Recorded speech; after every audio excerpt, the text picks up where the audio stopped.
attitude and behaviors in society.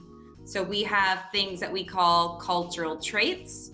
So we're individual aspects of culture. And then we have hearth. So this word comes up a lot in this unit. A cultural hearth, that means where things originated. So that might be an idea or a language or a religion. So when we refer to the hearth, we mean the origin. So that word comes from like a hearth and a fireplace, which is a name that people use for where you would cook the food, have the family sit around, have the fire going. So a hearth of something is the origin or the beginnings of an idea or culture, or language, something like that. Okay, so some cultural views. So the way that people view culture and how it affects our daily lives. So we've got these two ideas here.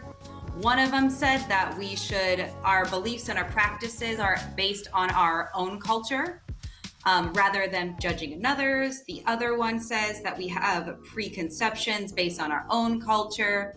These basically are two lenses of how we might look at culture and how we view them. Either we're using our own lens of our own culture and we're kind of viewing other people through our own lens, creating biases and prejudices. We can respect everybody else's culture, recognize that we have our own unique lens. And then, of course, the other one, ethnocentrism, is more of the idea that I have a much stronger bias because I believe my culture is like uniquely perhaps the best, or maybe I'm not realizing that I'm looking through my own cultural lens. So recognizing kind of where you're coming from helps you to view other people's cultures and differences. Okay. These two terms come up a lot, habit and custom. So what is a habit? What is a custom? So a habit is a repetitive act of a particular individual. So I have many habits, but they're not related to my culture or to the larger world. They're just things I do. A custom then is a repetitive act of a group. So I might have habits of making my coffee every morning, but that has really nothing to do with my culture. I might have a repetitive act of a group if perhaps I do an English tea time where the English have tea every day at 4:00, and it's become part of their culture because it's not just one person deciding to have tea. So one is more of an individual choice, and then one is a group action. And a habit can become a culture pretty easily if lots of people start to do it. Okay, and then the last little part of the intro to culture is material versus non-material culture. And so sometimes we have things divided up like that. So a material culture is the tangible stuff, the stuff you could like literally put your hands on. So clothing and food and housing, that is material culture because it's tangible, it's physical, and it's direct evidence of a culture. The non-material culture is kind of the underlying stuff, the stuff that I can't literally grab in my hand. So ethnicity, beliefs, ideas, language, these are all just as relevant, but they're not exactly like tactile. So we have material versus non-material. Okay.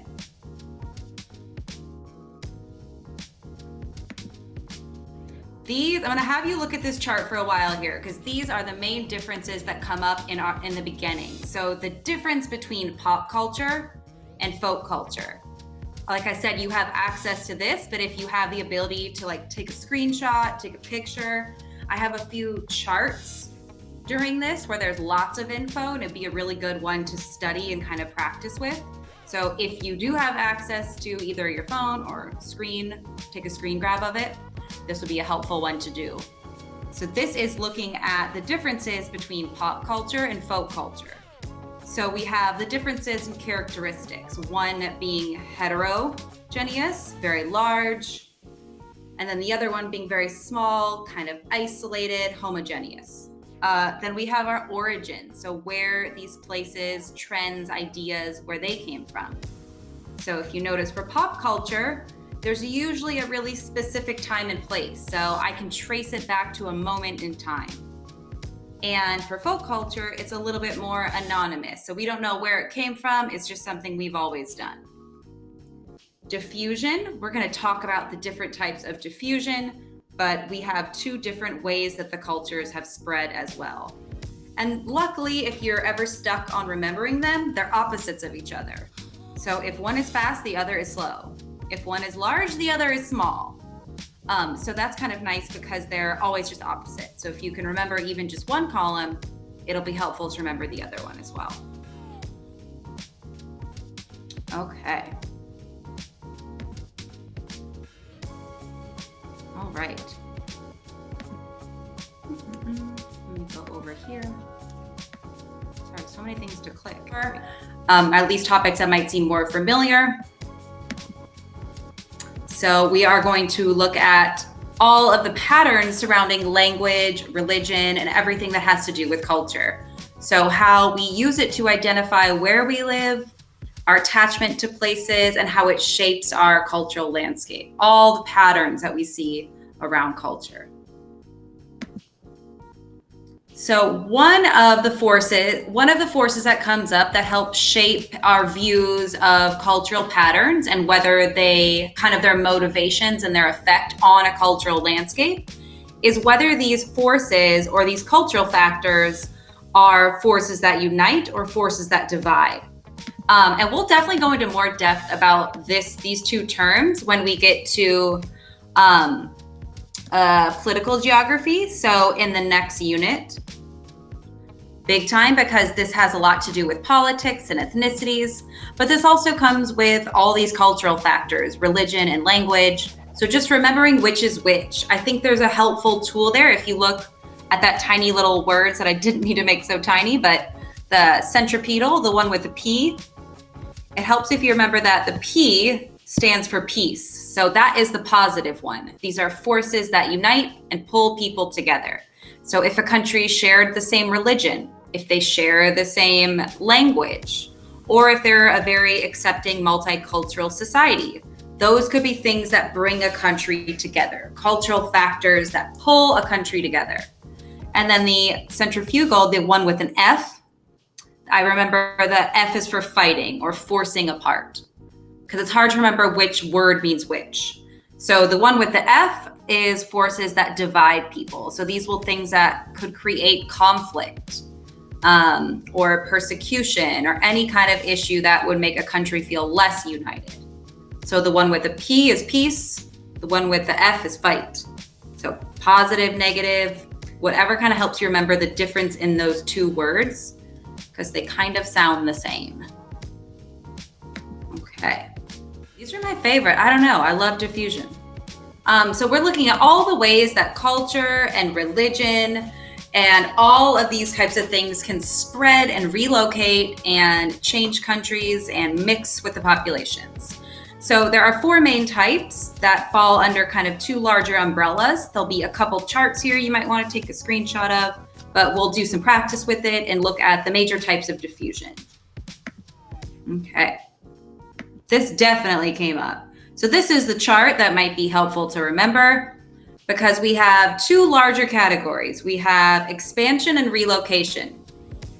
However, expansion isn't necessarily a type of diffusion. So when a question is asking what type of diffusion is blank and they explain it, expansion usually wouldn't be the answer. It's one of the ones underneath it or relocation.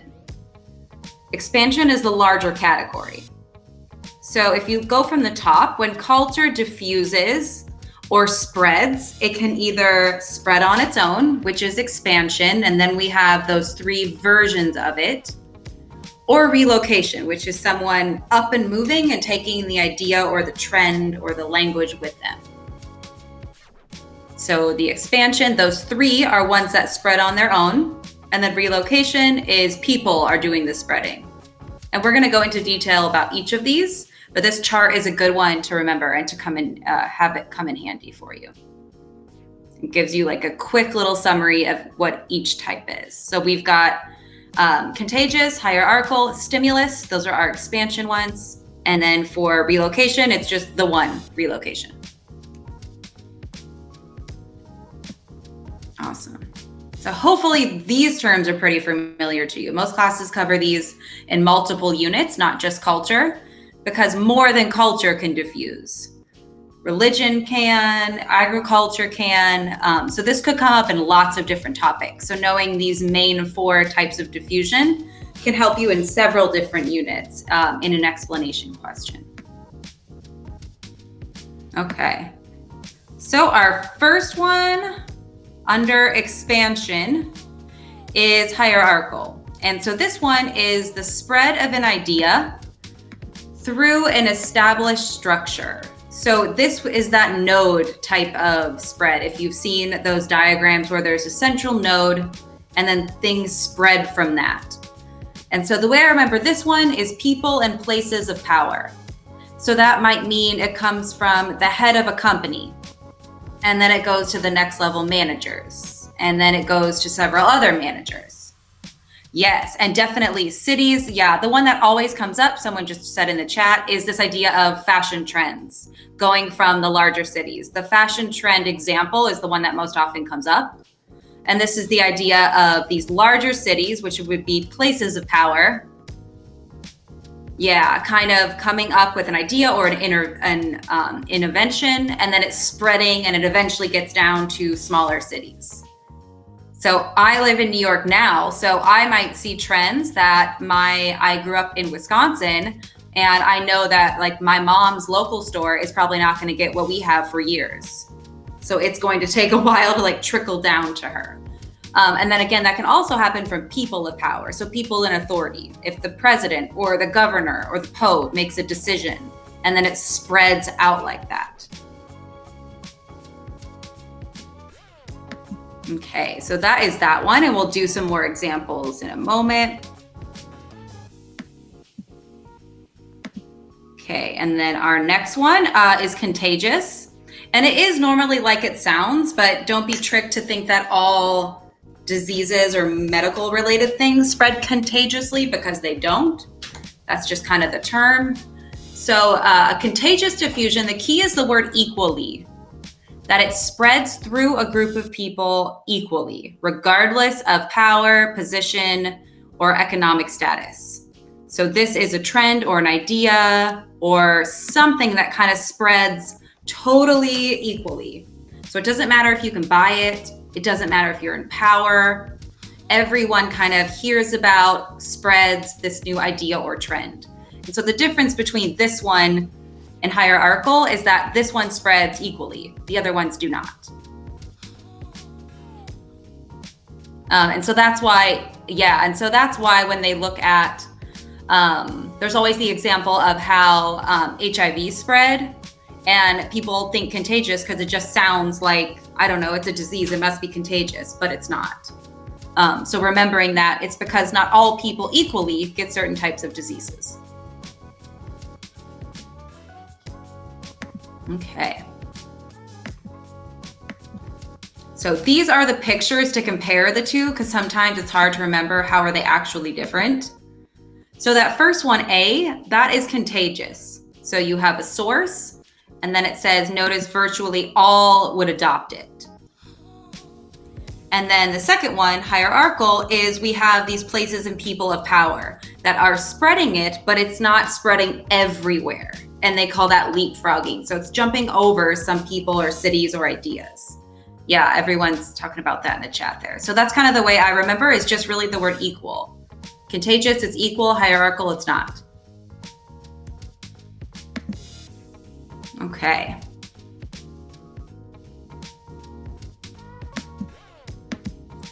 The next one is stimulus, which is somewhat confusing because it kind of comes with two different versions of it. These are kind of two different ideas.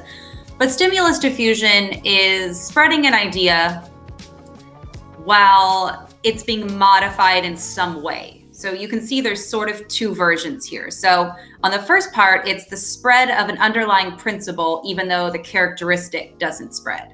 So someone might have come up with this amazing new feature for camera phones, but each Apple and Android would then adopt the new technology and they'd make it their own. So this camera is not going to spread, but the technology around it might spread and be adopted by other things.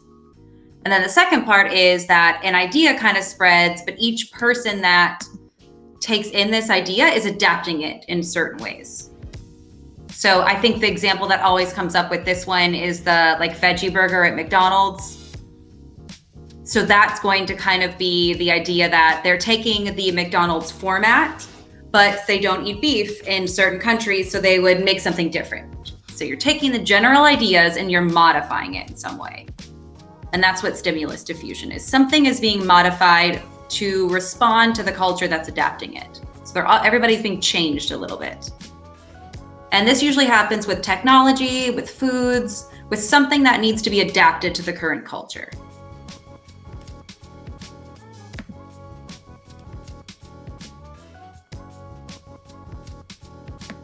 Okay, and then our last one, this one's the easiest to remember because it's kind of in the name, relocation.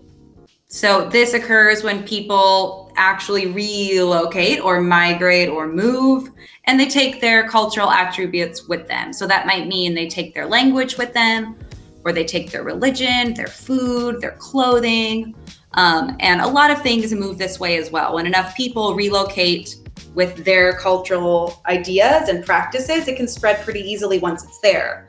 So I might relocate to another country and bring a new idea to that country, but once that idea kind of take root in that country, it can spread with the other 3 versions then. So something can be more than one to some extent. So I might relocate an idea somewhere, and then that idea could spread in the new country through one of the other types. So it's possible as well. Okay, so let's do some practice with these. Oh, never mind, I had a picture first, I forgot. So these are our 2 pictures of these 2. So A is relocation. So I'm taking it and I'm just literally bringing it elsewhere. So then B, these are the main differences between the 2. And B is expansion. Things are moving, changing, and different people are adopting it. It's kind of easy to tell the difference between those 2. So a person is doing the relocation on type A. Type B, it's an idea or a trend or a trait that's being moved.